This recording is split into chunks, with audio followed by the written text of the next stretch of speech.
Sa Zamboanga Peninsula, nagpaalala ang Police Regional Office Region 9 sa lahat na sundin ang regulasyon na tinakda ng pamahalaan sa paggamit ng paputok sa pagsalubong sa New Year. Inatasan ni Pro-9 Director Brigadier General Edwin Quilates ang lahat ng mga pulis sa riyon na palakasin ang kanilang kampanya kontra sa ipinagbabawal na uri ng paputok.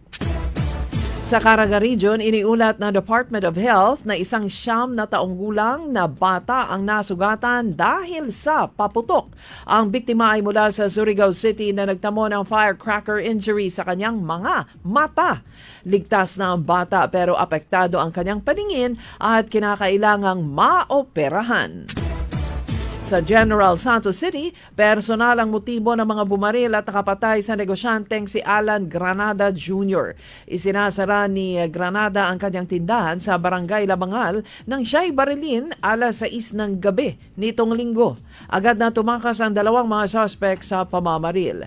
Ayon sa PNP, posibleng personal grudge at business rivalry ang dahilan kaya't siya'y binaril. Sa Cagayan de Oro City, hindi na aabot pa sa pagsalubong sa bagong taon ang 4 katao matapos na sila'y maaksidente at mahulog sa bangin ang sinasakyang SUV. Pauwi na sa kanilang bahay ang mga biktima mula sa isang year-end party nang ang kanilang sasakyan ay nahulog sa bangin dahil nawala ng kontrol sa manibela ang driver. Nasawi on the spot, isa sa ospital, binawian ng buhay, habang ang driver naman ay nasa kritikal na kalagayan sa pagamutan.